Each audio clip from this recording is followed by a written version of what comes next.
Bueno, estamos en una grabación de clases ya dadas, así que van a ser más sintéticas, de la materia Metodología Mixta aplicada a la educación, de la maestría de Desarrollo del Pensamiento en la Universidad Politécnica Salesiana. Bien, vamos a hacer varias distintas clases cortas en torno a la implementación de la entrevista y la encuesta al trabajo escrito que tienen que entregar al finalizar el seminario. Así que bueno, les voy a compartir unas diapositivas. Bien, entonces, investigación mixta aplicada a la educación. Vamos a empezar primero por la entrevista, luego por la encuesta. Y dentro de la entrevista vamos a dar una primera parte, como ya lo habíamos visto, desde la entrevista dentro del método biográfico, dentro de los relatos de vida, y vamos a verlo desde un autor especialmente, Daniel Berthaud, los relatos de vida, perspectiva etnosociológica. Primero empezamos por ahí y después hacemos un cambio más adelante. Entonces, lo que nos dice este autor es que la perspectiva etnosociológica dentro del método biográfico y la entrevista dentro del método biográfico y dentro de la perspectiva etnosociológica sería equivalente a lo que otros autores como Analia Conblit llaman perspectiva estructuralista. Para Berthaud hay dos modalidades dentro del método biográfico, la modalidad hermenéutica y la modalidad etnosociológica, que otros llaman modalidad estructuralista. Es decir, en un caso el foco de atención está en interpretar el mensaje del entrevistado, ¿no? Uno hace la entrevista, hace las entrevistas, las desgraba e interpreta ese contenido oral y luego transcripto, y hace un trabajo de determinación, de interpretación del significado de lo que dijo el entrevistado. Y en el otro caso, en la perspectiva etnosociológica o estructuralista, que es la que trabaja Daniel Berthaud, el testimonio del entrevistado es una vía para conocer un marco institucional que está detrás de este entrevistado, es una vía para conocer una estructura social, una estructura institucional, una representación social, un imaginario, una ideología. Esa es la perspectiva que elige Berthaud. Acá lo cito. Así pues, la cuestión del análisis se hace mucho más precisa. No se trata de extraer de un relato de vida todos los significados que puede contener, sino solo los pertinentes, los que pueden ayudar al estudio del objeto de investigación y que adquieren en este caso la condición de indicios. Esos significados se refieren a diferentes niveles u órdenes de realidad que trataremos de precisar y de ejemplificar. Es decir, en un relato de vida hay que hacer un proceso de selección, ¿no? Con el material recolectado hay que hacer un proceso de selección.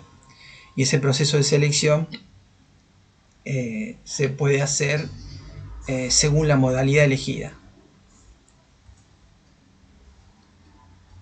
¿Qué elige uno para estudiar? Una posibilidad es la realidad histórico-empírica, que designaremos aquí con el nombre de itinerario biográfico, que preferimos al de trayectoria. Advirtamos de paso que este itinerario incluye no solo la cuestión de situaciones objetivas del sujeto, sino también la manera en que las ha vivido, es decir, percibido, evaluado y actuado en aquel momento. Es decir, la historia vivida, la historia por la cual transcurre el sujeto y cómo este sujeto la percibe, cómo la recepta, cómo la percibe, cómo se la representa. La realidad psíquica y semántica formada por lo que el sujeto sabe y piensa retrospectivamente sobre su itinerario biográfico. Es decir, cómo el sujeto interpreta y totaliza, cómo se representa su propia historia, una vez que transcurrió, obviamente. Ese es el resultado de la totalización subjetiva que el sujeto ha hecho de sus experiencias hasta ese momento. Y la otra es la realidad discursiva del relato mismo, es decir, como producido en la relación dialógica de la entrevista, y que corresponde a lo que el sujeto quiere decir acerca de lo que sabe o cree saber y piensa de su itinerario. Es decir, cómo el entrevistado se posiciona frente al entrevistador, cómo elabora cualquiera de las dos realidades anteriores frente al entrevistador, según quién entreviste y según de qué manera se haga la entrevista, esto podría modificarse. Según Berthaud, estos tres niveles de realidad mantienen entre sí el mismo tipo de relación que el que Saussure plantea entre referente, significado y significante. ¿No? Esto lo dicen los relatos de vida, perspectiva etnosociológica. Entonces se hace una analogía entre estos tres niveles de realidad y la relación que establece Saussure en su curso de lingüística general a principios del siglo XX entre referente, significado y significante. ¿Qué significa esto? Significa que, citándolo a Berthaud, muy esquemáticamente los lingüistas utilizan tres niveles. El de los significantes, las palabras escritas o habladas, por ejemplo, las distintos significantes que aluden a la idea de perro, ¿no? El de los significados, en nuestro ejemplo, los cuatro significantes tomados de cuatro lenguas diferentes se relacionan con el mismo significado, la idea de perro, ¿no? Entonces los significantes, los significados que aluden todos a la idea de perro, y el de los referentes, que en este ejemplo, ¿cuáles serían los referentes? ¿No? Los significantes varían. La idea de perro es más o menos la misma, y cada uno de estos significantes y la idea de perro tienen referentes. ¿Cuáles son los referentes? Bueno, que todos esos significantes se refieren a animales que tienen dientes, que muerden y que tienen patas para correr por las calles y los bosques, para decirlo así, o alguna otra característica, y que hacen guau guau, que ladran.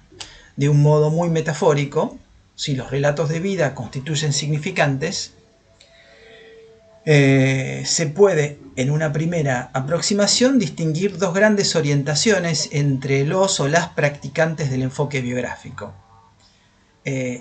Los que se interesan por los significados, es decir, por las significaciones que quieren transmitir las personas que cuentan su vida, y las que se interesan por los referentes, es decir, por las relaciones, normas y procesos que estructuran y sustentan la vida social.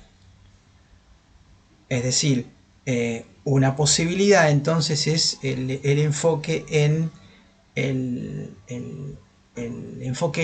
el significado del discurso del entrevistado, y en el otro caso, ese discurso del entrevistado es una vía para conocer relaciones sociales, normas y procesos que estructuran la vida social. Entonces, esas son las posibilidades.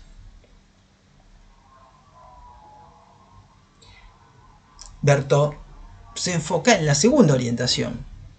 La única a la que nos referiremos en lo que resta de este texto es la que yo he propuesto en llamar etnosociológica. La primera podría ser llamada hermenéutica, en tanto que el desciframiento de los textos ocupa en eso un lugar central. Berthaud plantea que en una conversación entre dos personas, la comunicación pasa por tres canales simultáneos. La comunicación no verbal, que son los gestos, el movimiento de los ojos, expresiones del rostro, es lo que uno comunica gestualmente, la entonación de la voz, las palabras. La grabación sonora no capta la comunicación no verbal, lo mismo que la operación de retranscripción no capta la voz. Solo quedan las palabras que, según algunos especialistas, no contienen más que el 10% de los mensajes emitidos. Es decir, en una operación de retranscripción es un trabajo muy importante y muy detallado. Entonces, en esa operación hay que tener en cuenta no solo las palabras, sino la entonación. Por lo tanto, sea quien sea la persona que lleva a cabo esta retranscripción, es absolutamente necesario que quede minuciosamente revisada, a no ser que no la haga el entrevistador mismo. Al escuchar de nuevo la entrevista y leer el texto, añadirá las palabras que faltan e indicará los silencios con su duración y las entonaciones. Es decir, en una entrevista hay que tener en cuenta esos tres niveles de comunicación: el nivel gestual, el nivel del tono y la entonación de la voz y las palabras, cómo se conjugan estos tres niveles. Y eso tiene que quedar, esos tres niveles tienen que quedar en la retranscripción de la entrevista. Es decir, no se puede transcribir la entrevista sin tener en cuenta la entonación, los silencios y la gestualidad. Al corpus de trabajo conformado por las entrevistas concebidas de la forma descripta se le sumará el diario de campo, las secciones de este correspondientes a la realización de cada entrevista. Es decir, hay que tener en cuenta, y esto no solo vale para la entrevista dentro del método biográfico, esto vale también para la entrevista dentro de la perspectiva etnográfica, ¿no? Es decir, en una entrevista, además de tener en cuenta la entonación, la gestualidad y las palabras, hay que tener en cuenta el contexto en el cual se desarrolla la entrevista, es decir, en qué lugar se hace, qué características tiene este lugar. Por ejemplo, en la educación de la clase alta argentina, en este libro de Victoria Guesagui, planteaba que ella, la primera entrevista que realiza, toma en cuenta la cubierta de los libros de una biblioteca que estaba en el living donde se iba a desarrollar la entrevista. Se fija en cómo está vestida la persona, cómo está vestido su esposo, era una mujer la que iba a ser entrevistada. Es decir, se fija en una serie de características que podrían darle indicios para entender mejor el discurso de la entrevistada. ¿Cuáles son entonces los indicios en una entrevista?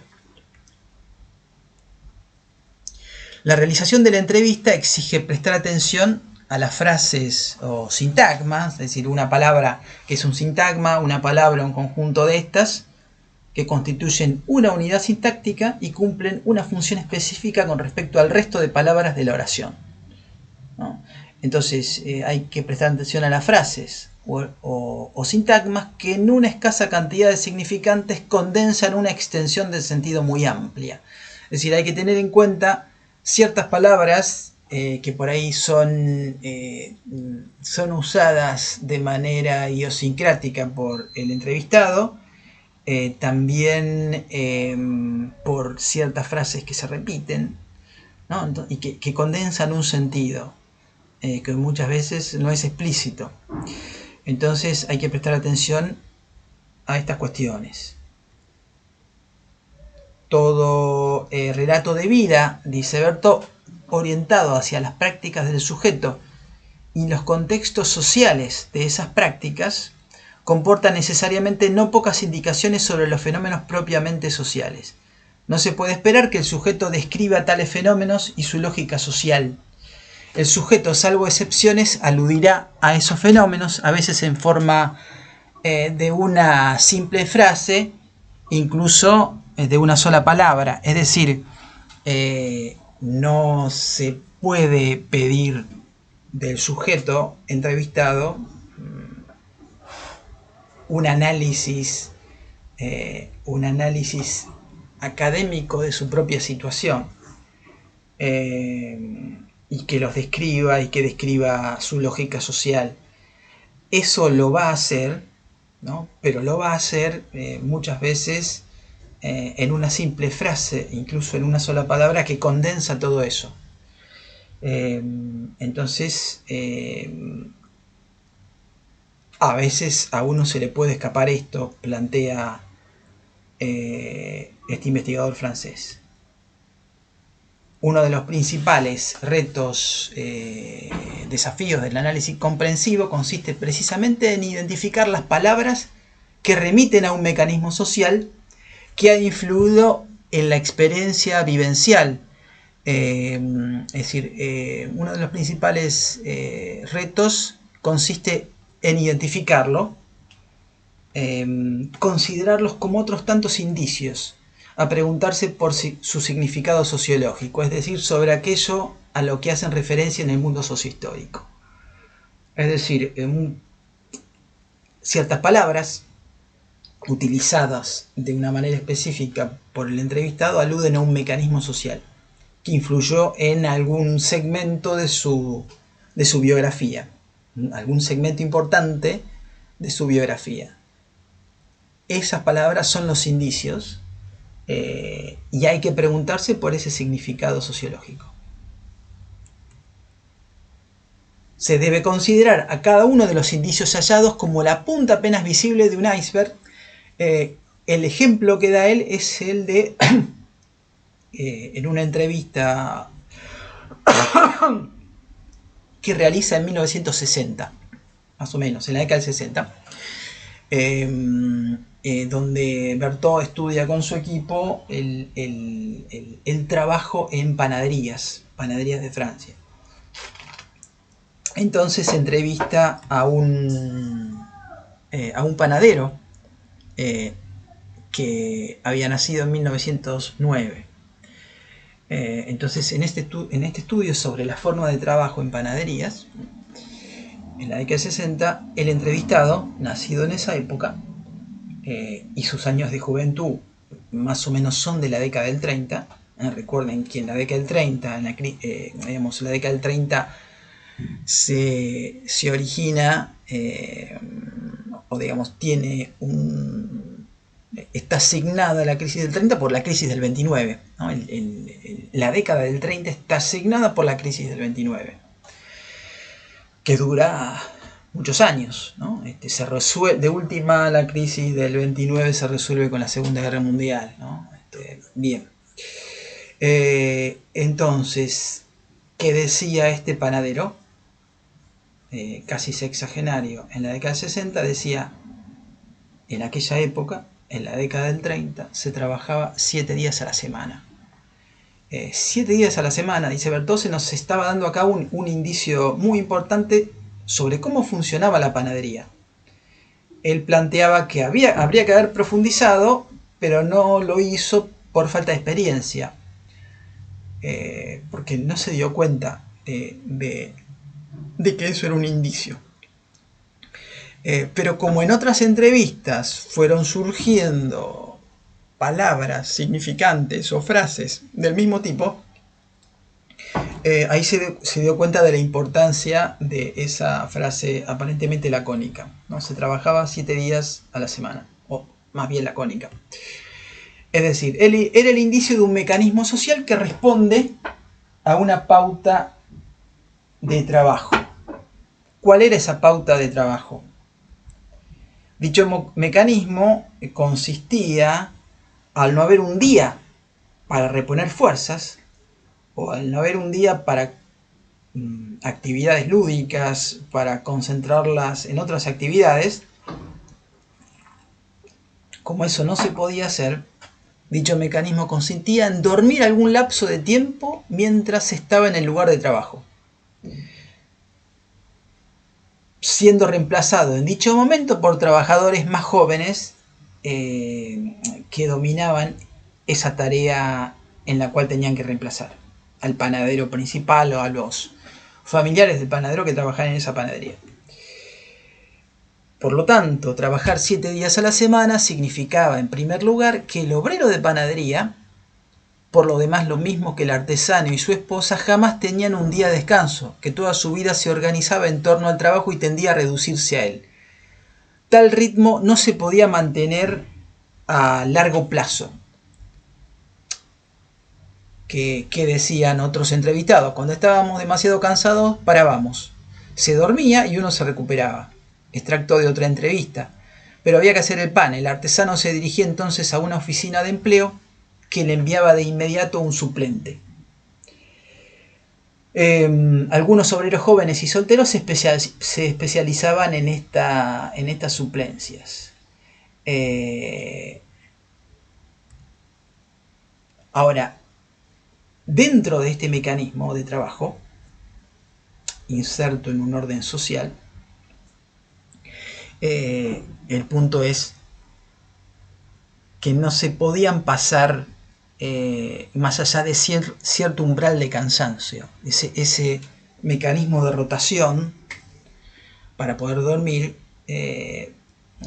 había que manejarlo de tal manera que no pasaran cierto umbral de cansancio, porque más allá de cierto umbral de cansancio, dormir algunas horas no servía para recuperarse. Cuando notan esto los investigadores, hubo una frase que nos sorprendió en una cuarta entrevista. Cuando uno está demasiado cansado ya no puede dormir, entonces estás perdido. Esta frase llamó nuestra atención sobre dos clases de cansancio. Está el cansancio debido al ejercicio normal de la actividad profesional cotidiana, que se elimina cuando las condiciones de sueño y alimento son suficientes. Pero está el otro cansancio, el cansancio acumulado, el que es señal de un desgaste físico y nervioso que afecta al cuerpo de manera integral. Comprender eso equivale a comprender que quienes se hallan en esta situación tienen que poner sumo cuidado en el mantenimiento de sus fuerzas, en gestionarlas, pues se hallan en peligro constante por las condiciones del ejercicio o de su oficio. Y todo esto está en frases que condensan este mecanismo y a las que el investigador tiene que prestarle atención. Entonces, en esta situación enmarcada en la década del 30 del siglo XX, implicó el otorgamiento de un día de descanso, que al no ponerse de acuerdo para descansar un día diferente y sucesivo, el no ponerse de acuerdo todas las panaderías para hacerlo, los patronos tenían miedo de que alguien abriese y quitara los clientes de los otros, ¿no? Entonces todos descansaban el mismo día.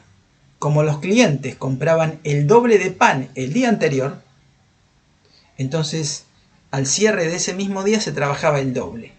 Es decir, lo que no se trabajaba un día, se trabajaba el día anterior el doble. Por lo tanto, ese día de descanso solo sirvió para dormir, para reponer fuerzas, pero no sirvió para esparcimiento, ¿no? Es una situación alienante, porque solo se trata de reponer fuerzas, si es que lo logran. Por lo tanto, muchas frases lacónicas son un indicio de un mecanismo social, institucional, etc. Bien. Entonces, vamos a parar aquí esta primera grabación y seguimos con la codificación de la entrevista, cómo se interpretan estas frases que pueden ser tan importantes.